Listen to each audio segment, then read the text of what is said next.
Alexandre de Moraes, infelizmente para você e infelizmente para o Brasil, você perdeu essa batalha. As consequências dessa derrota serão sentidas, é apenas uma questão de tempo. Tanto a imprensa nacional quanto a imprensa internacional já reconhecem. Alexandre de Moraes não será visto pelo mundo como um guardião da democracia ou herói, muito pelo contrário.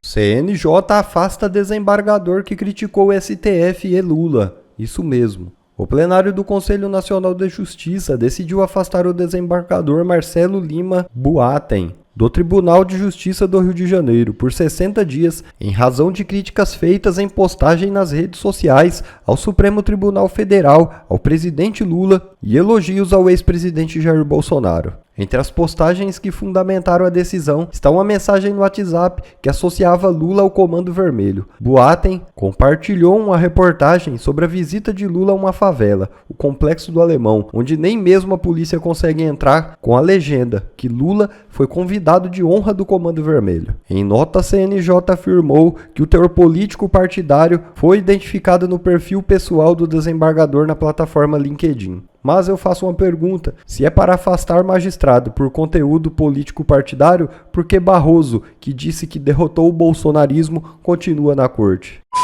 Estadão critica Moraes por suspender extradição de traficante. É isso mesmo. Um editorial publicado nesta sexta-feira caiu como uma bomba na cabeça de Alexandre de Moraes. Com o título Picuinha Perigosa, o jornal Estado de São Paulo fez uma crítica contundente ao ministro Alexandre de Moraes por sua decisão de suspender a extradição do traficante búlgaro Vasil Gergiev Vasilev. Como uma retaliação à negativa da Espanha em extraditar o jornalista Oswaldo Eustáquio. O jornal acusou Moraes de agir com impulsividade, desequilíbrio e motivações políticas, o que coloca em risco a credibilidade da STF e prejudica a cooperação jurídica internacional. O texto condena a postura de Moraes por tratar a reciprocidade entre estados como uma barganha rasteira, ao comparar a situação de um jornalista com a de um traficante internacional de drogas. O jornal afirma que a justiça espanhola reconheceu motivação política no caso Eustáquio e que, conforme o acordo entre os países,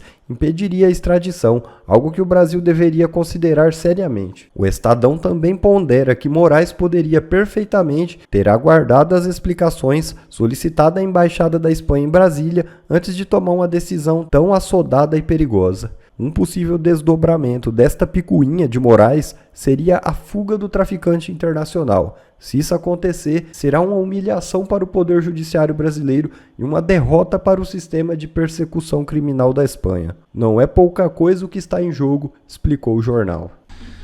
Alexandre de Moraes, infelizmente para você e infelizmente para o Brasil, você perdeu essa batalha. E as consequências dessa derrota serão sentidas, é apenas uma questão de tempo.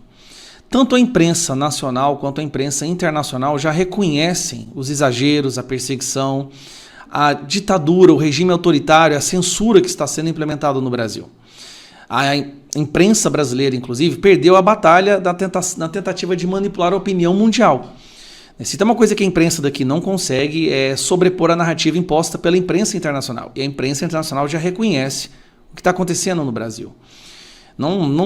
Alexandre de Moraes não será visto pelo mundo como um guardião da democracia ou herói, muito pelo contrário. Ele deixará um terrível legado ao seu nome, às suas ações. Embora no passado ele possa ter agido de forma coerente e correta, há alguns anos ele abandonou completamente a técnica da lei, a Constituição, e passou a agir de forma pessoal, perseguindo aqueles que criticam suas decisões. E aqui eu apresento para vocês o mais novo jornalista que chutou o balde. Josias de Souza, um militante da esquerda, um jornalista da UOL, reconhecidamente de esquerda, com viés esquerdista, apoiador do Lula, e que durante muito tempo apoiou todas as decisões do Moraes, por mais absurdas que elas fossem. Só que aqui ele admite que o Moraes perdeu a guerra contra o bolsonarismo, contra a opinião pública, na verdade, não é contra o bolsonarismo, e que a imprensa internacional já vê o Alexandre de Moraes como um ditador. Então vamos escutar o que o Josias, um cara que sempre defendeu o Moraes, tem a dizer. O Alexandre de Moraes perdeu a guerra da comunicação e perdeu para o bolsonarismo. Internacionalmente ele é visto como alguém que é dado a perseguir politicamente as pessoas. internacionalmente ele é visto como alguém que é dado... Ou seja, ele tentou fazer um eufemismo aí, mas internacionalmente ele é visto como um ditador.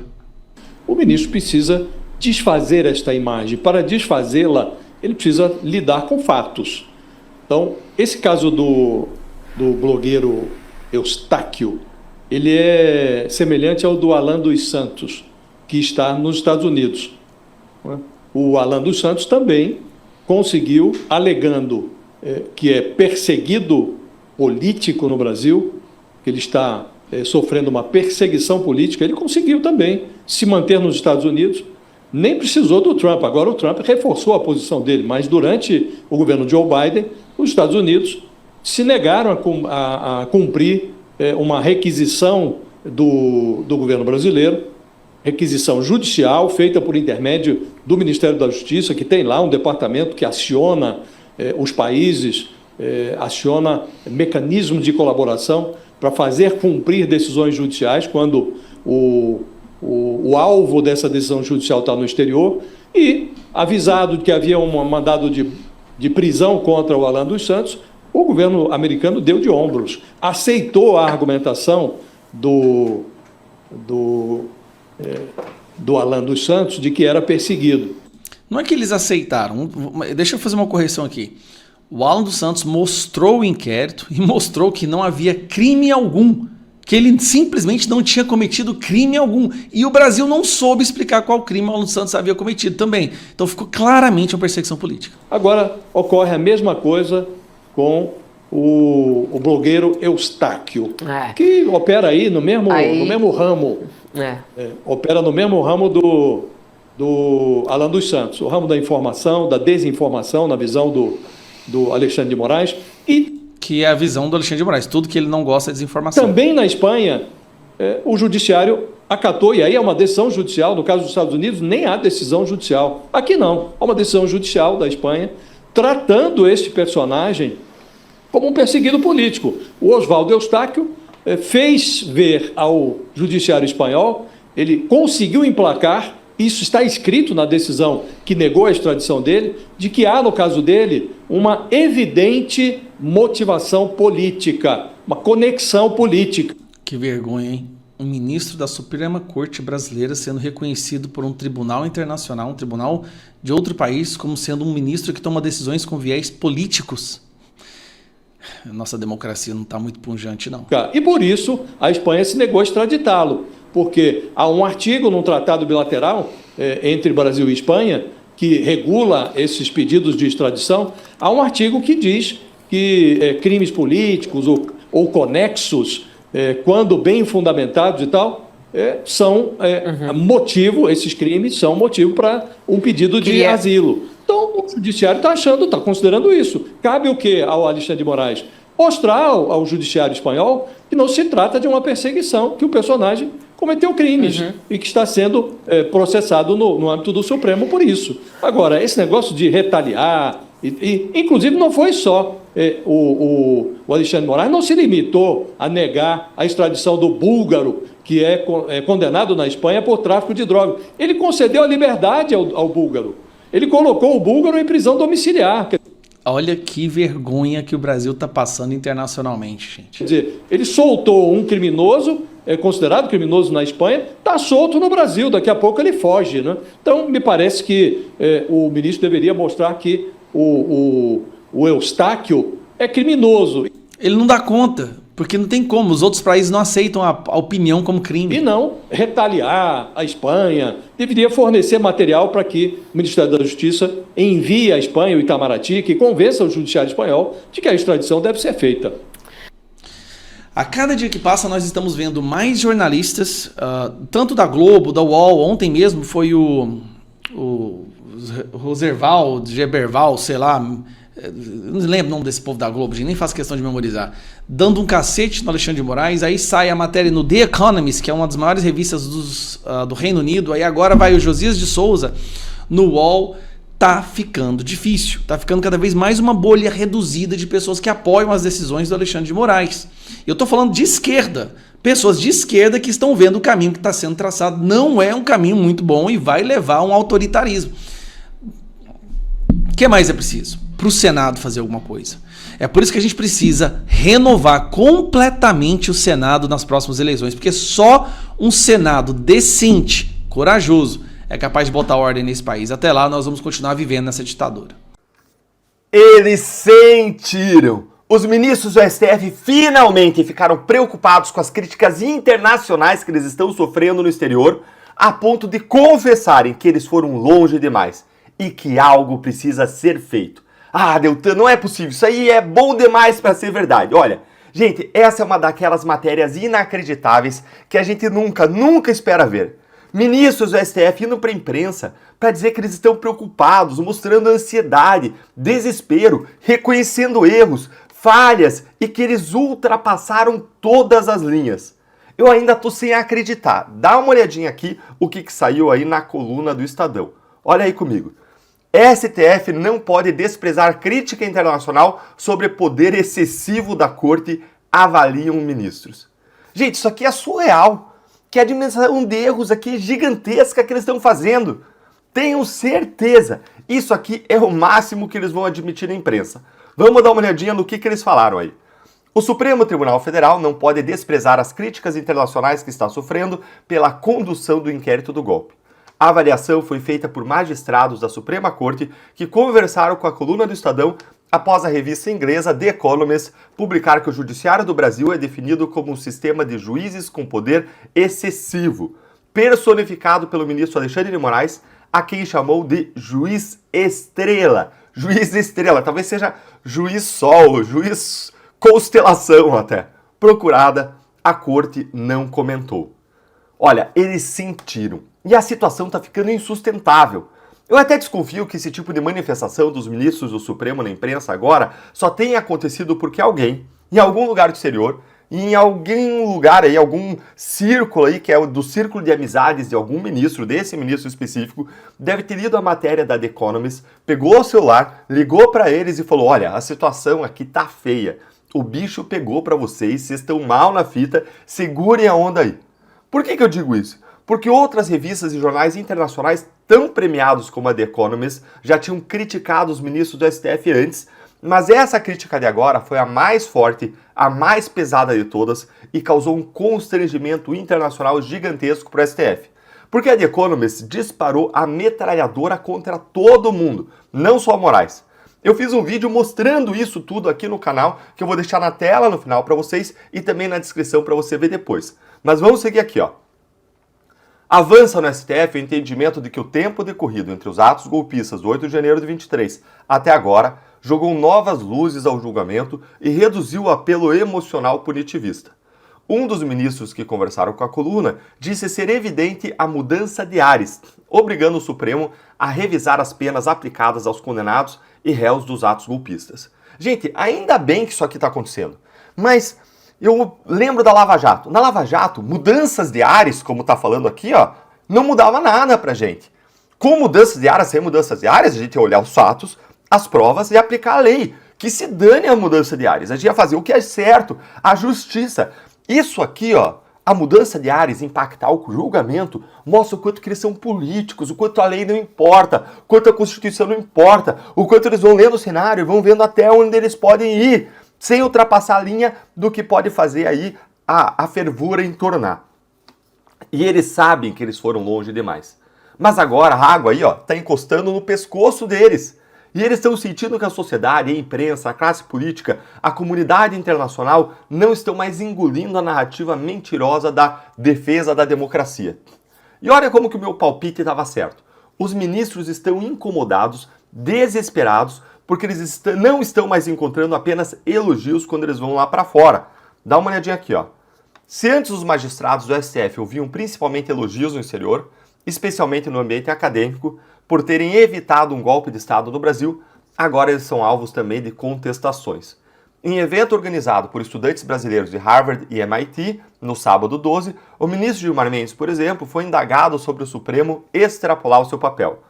Algo que a revista The Economist também ressalta ao observar que o STF enfrenta crescentes questionamentos na medida em que tenta administrar assuntos políticos. Assuntos políticos. É o que eu mostrei num outro vídeo agora recentemente. Com o STF, o próprio STF está incomodado com o fato de que ele tem que sempre socorrer o governo Lula, decidir e resolver os problemas do governo Lula. Um papel que não era para ser dele, mas ele fez uma aliança com o governo Lula, eles estão aliados, e aí o STF fica entrando onde não é a sua seara. E mais, eles estão incomodados com ele, com o imperador, com o rei e juiz, o juiz estrela, o senhor de todas as terras e nações, o ministro supremo Alexandre de Moraes, que sozinho está jogando a imagem do STF lá fora, aqui fora, porque eu tô aqui na Alemanha, né? Aqui fora, está jogando a imagem do STF na lama. Se bem que nós temos também outros ministros que ajudam muito, né? O Gilmar Mendes, o Dias Toffoli e outros. Dá uma olhadinha aqui comigo, ó. Para outro ministro que falou com a coluna, a percepção crítica no cenário internacional sobre a atuação do Supremo e sobre o comportamento de alguns dos seus integrantes aumenta o mal-estar interno na magistratura e o incômodo com o protagonismo de Alexandre de Moraes.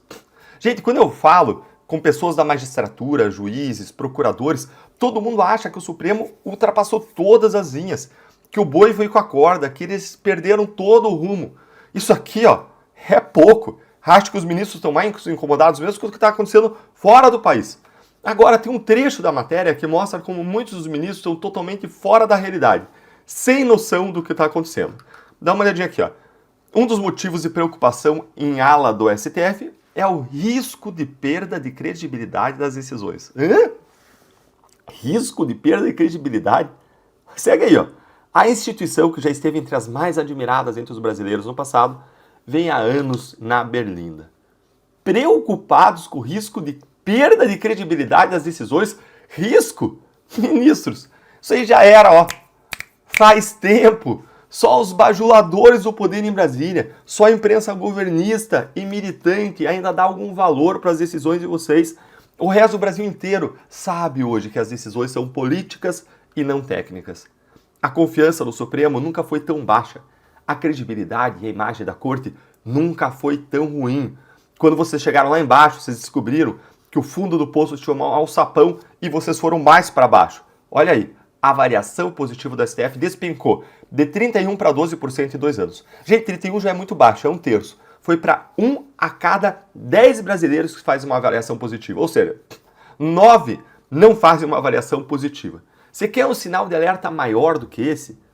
Agora olha como a preocupação deles está tão grande que eles estão falando explicitamente em retroceder, em voltar atrás, porque a estratégia da direita de reação aos abusos deu certo, inclusive com essa espalhando a mensagem no exterior. E agora eles precisam repensar o que eles estão fazendo. Eu mesmo, aqui na Alemanha, eu conversei com 2 jornalistas sobre o que está acontecendo no Brasil, aumentando a conscientização. Jornalistas que mais cedo ou mais tarde vão estar publicando aqui, vão estar criticando a STF, vão estar mostrando os abusos que estão acontecendo. Dá uma olhadinha aqui, ó, na sequência.